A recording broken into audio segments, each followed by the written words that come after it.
Allí mismo Jesús no aprovechó para decirle a aquella gente quién era Él, de dónde venía y cuál era el propósito de haber llegado hasta allí. ¿Por qué Jesús no aprovechó la oportunidad? Si la gente creyó en Él, ¿por qué Jesús no aprovechó la oportunidad para decir, miren señores, yo soy Jesús, el Mesías? ¿Por qué Él no aprovechó la oportunidad para decirle, yo soy el enviado del Padre, yo soy el Verbo encarnado del Padre? ¿Por qué Él no aprovechó la oportunidad para decirle, señores, ahora yo he venido para darles un nuevo mandamiento? ¿Por qué Jesús no aprovechó esa oportunidad? Si era un momento de euforia, todo el mundo estaba creyendo en Él. Juan responde a esa pregunta diciéndonos lo siguiente: porque Jesús no confiaba en ellos, porque conocía sus corazones. Es decir, Jesús podía sanar, pero no iba a decir quién era Él. Jesús podía sanar en ese primer viaje, en ese primer encuentro en Jerusalén, pero no les iba a decir de dónde Él venía. Jesús podía sanar en aquella primera experiencia, pero no les iba a decir cuál era su propósito. Y Juan responde y dice, porque Él conocía el corazón de aquella gente. Lo que esto quiere decir es que Dios le va a confiar cosas a alguna gente y a otra gente no se las va a confiar.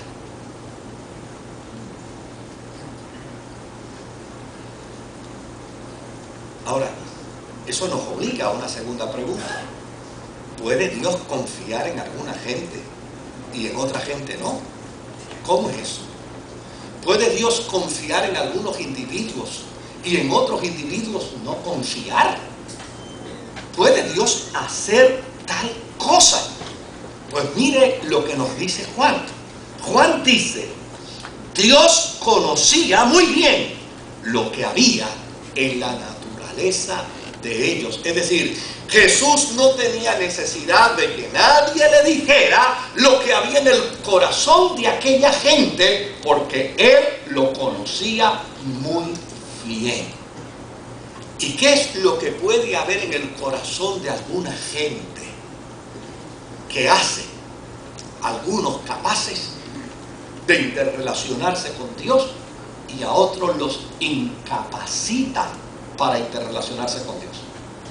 ¿Qué es lo que puede haber en el corazón de un individuo, por ejemplo como usted, que le ha permitido entrar en una relación con Dios? ¿Y qué puede haber en el corazón de otro individuo que no le permite entrar en relación con Dios? Pues vaya conmigo a Efesios capítulo 2 y versículo 3. Y en Efesios capítulo 2 y en el versículo 3 encontramos al apóstol San Pablo diciendo, entre los cuales también todos nosotros vivimos en otro tiempo, en los deseos ¿de qué?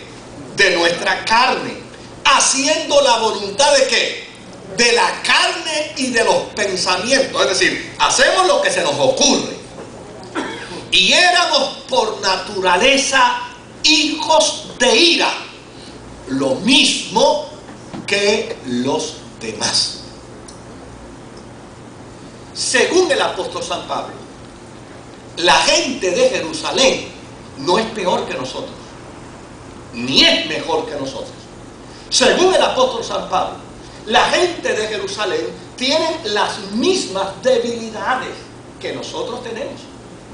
Pero ¿qué hace a la gente de Jerusalén de esta historia bíblica que los hace incapaces de poder interactuar con Dios? ¿Y qué le hizo a usted capaz de interactuar con Dios? ¿A usted no le gustaría saber eso? A mí me encantaría saber. ¿Por qué yo puedo tener una interrelación con Dios mientras otro no la puede tener? Pues note bien lo que dice Pablo aquí. Pablo dice que la razón es porque nosotros por naturaleza somos hijos de ira. Es decir, yo soy un hijo de ira. Los de Jerusalén eran hijos de ira. ¿Qué implica ser hijos de ira? Pues lo que implica es ser hijos de rebelión. Porque a fin de cuentas, a nosotros los seres humanos, si alguna dificultad tenemos, es precisamente para hacer las cosas correctas. Si alguna dificultad tenemos, es para hacer el bien. Si alguna dificultad tenemos, es para conducirnos. Oiga, ¿quién no sabe lo que es pecado? Ahora la pregunta es, ¿quién no lo practica? Pregúntele a cualquier chismoso de la iglesia. Usted sabe que chismear es malo. Y él lo sabe. Él sabe que es malo, pero chismea. ¿Se da cuenta? O sea, hay una incapacidad, pero esa incapacidad es el resultado de que nuestra naturaleza humana está inclinada hacia ¿qué? Hacia ser hijo de rebelión. Y como resultado de ello, los de Jerusalén de esta historia son hijos de rebelión y yo soy hijo de rebelión. Pero ¿y cuál es la diferencia? ¿Y por qué aquellos no y yo sí? ¿Y por qué aquellos no y ustedes sí? ¿Y por qué aquellos no pudieron seguir a Jesús y ustedes pueden seguir a Jesús? Vamos a ver lo que Pedro contesta con respecto a lo que Pablo dice. En segunda de Pedro, en el capítulo 1 y en el versículo 4, Pedro le contesta a Pablo. Y mira lo que Pedro dice: por medio de las cuales nos ha dado preciosas y grandísimas promesas, para que por ella llegaseis a ser participantes ¿de qué? De la naturaleza divina. Es decir, con antelación yo tenía una naturaleza de ira, pero ahora tengo ¿qué? Una naturaleza divina.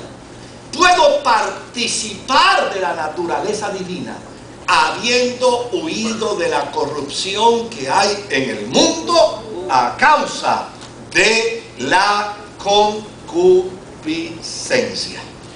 Desde luego, para los especialistas de la conducta humana que están aquí, yo no voy a definir este concepto desde la perspectiva psicológica, ni desde una perspectiva biológica, ni desde una perspectiva antropológica social.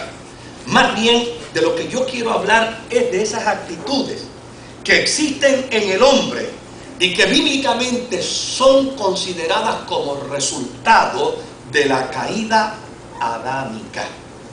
Cuando la Biblia, cuando Pablo habla aquí a los Efesios y dice que somos hijos de ira, es decir, hijos de rebelión, lo que eso quiere decir es que mi naturaleza humana está inclinada hacia el mal, pero desde luego, de la misma forma y de la misma manera que la gracia me alcanzó, que la misericordia me alcanzó, que el cuidado providencial de Dios vino hacia mí para alcanzarme y para decirme: Moisés, te he perdonado. Moisés, te voy a incorporar a una nueva dimensión de vida. Moisés, voy a hacer de ti alguien distinto y alguien diferente. Entonces, como consecuencia de ello, aun cuando yo tengo una naturaleza inclinada hacia el mal, yo puedo tener una capacidad decisional para inclinarme hacia la naturaleza divina.